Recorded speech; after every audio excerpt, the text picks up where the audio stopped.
Hey, my name is Josh Mancuso. I'm the owner and head instructor here at JM Modern Jiu-Jitsu. This video is going to be an orientation. It's going to give you some tips and advice on how to deal with your first few days training Brazilian Jiu-Jitsu. This video is going to touch on a few different things that you're going to no doubt come in contact with on your first few days. That's going to be walking in, the uniform, basic etiquette, and dealing with sparring. When you come in for your first class, you're going to come in the door and you'll first be greeted by someone here behind the counter, either myself or one of the other staff. And then you're going to see two iPads sitting up here. These are designed for you to type in your name, and it's going to allow you to track your attendance and check into class, okay? Once you've done that, then you're just going to talk to whoever's up here, and we're going to issue you your trial gi.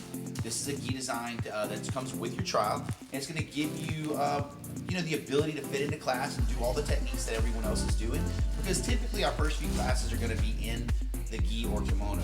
We do have gi classes that are no gi, which are just going to be shorts and t-shirt, but typically your first few classes are going to be in the gi, and this will allow you to take part in those classes. The gi that comes with your trial is not super high quality. It's just designed to get you through your trial, make sure that you like Brazilian Jiu-Jitsu, and that's something that you want to continue with. That way, there's no big obligations or big investment when you first try out. That said, once you do sign up and you do enjoy Brazilian Jiu-Jitsu and you want to continue, we do have tons of really high quality gis here in the academy that already have our academy patches on it and all that sort of thing. So you're set and good to go whenever that time comes. After you get that uniform, we have two bathrooms over to the side that you can get changed out in. If you don't know how to put it on, don't know how to tie your belt, that's okay. None of us knew how to do it either on our first days. As far as the uniform goes, everything's included in the bag that we give you. The only thing that I would recommend is if you like, you can wear a shirt underneath. A lot of people do for males. And if you're a female, please wear a tight-fitting shirt. It will be required to wear under the gi. Outside of that, you don't need a cup, you don't need a groin protector, but I do recommend tight-fitting underwear.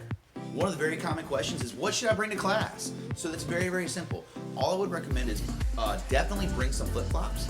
So just some basic flip-flops that you can wear off the mats, okay? Because anytime you're off the mat, you have to have shoes on, just because we don't like to carry any bacteria back and forth from the floor to the mat, from the bathrooms to the mat, and vice versa. Outside of that, I would recommend bringing a water bottle, some type of refillable water bottle, whether it just be plastic or whatever, but a lot of people like these. Because we do have water fountains here, but sometimes we have a really big class and everybody's getting water at one time. You have two lines for the water fountain, and sometimes it can take a little long. So it's really, really nice if you have your own bottle. That's just a little pro tip that I use. Even I bring one for myself. Just please bring it home with you. Outside of that, just show up with your nails trimmed so you don't scratch anybody or anything like that.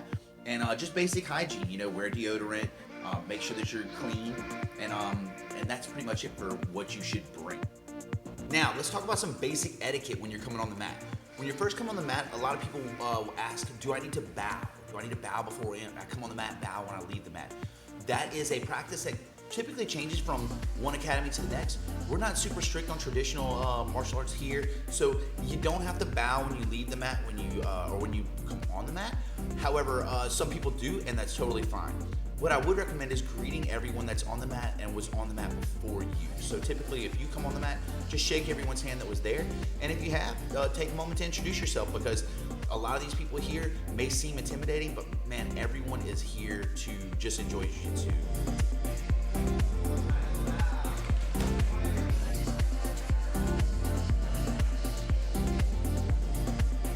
Addressing the instructor. So typically when you see a black belt teaching, they will be addressed as professor. That's another thing we're not very stringent on in this academy. Feel free to call me professor, coach, or Coach Josh, or anything like that. And the same goes for any of the other black belt instructors. Non-black belt instructors are just recognized as coach. They are not professors yet. Getting water or taking breaks. Getting water or taking breaks are totally fine. What I would recommend is just mentioning it to the instructor or waiting until he says for the whole class to go get water. You're not going to die of dehydration. It just may feel a little overwhelming at first. But if you do want to leave the mat, just let the instructor know, and that way he knows where you went and isn't looking around looking for you. Past accomplishments. Please let the instructor know if you've done any type of wrestling or judo or any other grappling style martial arts. That's good information for us to have, just so we can gauge your experience level. That said, if you did taekwondo or karate as a kid or as an adult or anything like that, and or you did kickboxing or boxing, anything like that, that is a martial art that doesn't really pertain to grappling, I would probably keep that information to yourself in the beginning, just so that it's not seen as confrontational or anything like that. Sparring. Sparring is the most fun part about jiu-jitsu. It's a blast. It's what makes our sport so much different and our art so much different than other martial arts. It's the ability to be able to go 100% against another human and not hurt each other, okay? It's very, very cool. But the thing is, you have to treat this with respect and you have to take it seriously. Your professor will usually pair you up with a partner. However, sometimes if you need to choose a partner, it's best to say, hey, do you have a training partner? Rather than challenging someone like saying like, hey, do you want to roll? It's not a wrong thing to say, but it is something that can be seen as challenging. So it's just best to say, hey, do you have a partner? It's your first day. You don't know anything, right? It's very overwhelming. What do I even do? Treat your sparring partners as teachers, even if they're another white belt. Because even a white belt can teach you something that you didn't know before, right? So when you're sparring, ask questions. Ask questions, ask them how they did what they did. If you get submitted, great. Those are good things. You just need to treat them as learning experiences rather than challenges or anything like that. Tapping. Tapping is the most important lesson that you will learn in this video. When you tap and when you don't. When someone has you in a position that makes you feel uncomfortable, that you feel claustrophobic, that you feel like you could be injured, that you feel anything for any reason that you need to stop, all you have to do is tap out, okay? When you tap out, make sure you tap on your partner, not on the floor. Don't scream, don't make a big deal. Just simply do this. And I guarantee you they're gonna stop. That's the rule, everyone follows it, and it's very, very easy to manage. Tapping does not mean that you lost. It just means that that particular sparring session needs to stop. There's a very specific thing that you have to understand. We are training. This is a training session. It's not a competition, right? So we're here to learn, and we all learn by tapping out. I tap out, everyone in the class taps out. It just happens. It's okay. It's not, it doesn't need to be seen as loss or anything like that. When training, what should you be focused on? We're live sparring. What am I supposed to do? I don't know any submissions. I don't know any of this stuff. It's very simple. On your first few days, first of all, you should hopefully be paired up with someone a little bit more experienced, not someone else on the first day, okay? We're gonna make sure that that happens. And then what you need to worry about is trying to be on top. So there's always gonna be someone in a bottom position, someone in a top position. Try to be the person in the top position, okay? When you're in the top position, you're just trying to pass someone's legs. That's it. Sounds really simple. It's not simple at all, right? But if you're on the top, you want to stay on top, and you would like to get around the person's legs and establish a form of control, okay? If you're on the bottom, then we try to get on the top, and then again, pass the person's legs and establish a form of control. All the submissions, all the escapes, all the fancy stuff will come with time, but to keep it simple, on your first day, that is what you should expect. When it comes to sparring, also, you do not have to spar. It's not required. You can spar whenever you feel that you're ready to spar. Personally, I feel like everyone can be ready on the first, after the first day, or even on the first day.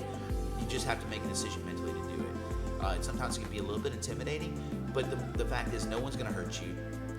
You have a better chance of hurting yourself by not tapping or by overextending yourself than being hurt by anyone else. What I recommend is focusing on survival and just experiencing the positions. But don't feel pressured or obligated into training if you don't feel like it. It's totally fine to watch and learn, and then from when you feel comfortable and you have a baseline, then you can jump in there and do some sparring. You can spar whenever you feel comfortable, whenever you decide that you are ready. Totally fine. If that's your first day, great. If it's your 10th day, great. It's up to you. You just need to come in and acclimate yourself, enjoy learning, and then if you're ready to spar, then do it. But you do not have to, and it's no force. This is not Fight Club, and you don't have to fight on your first night or anything crazy like that. The beginning of Brazilian Jiu-Jitsu is the hardest part. It only gets easier mentally, although it never gets easier physically. It's always gonna be challenging, it's always gonna be tough, and that's exactly why you're here, and that's why I'm here.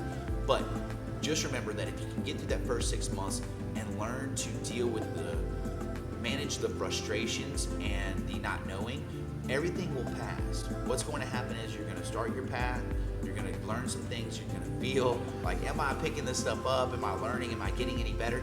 And then someone else new will come in and you'll be able to see how much you progress in that time.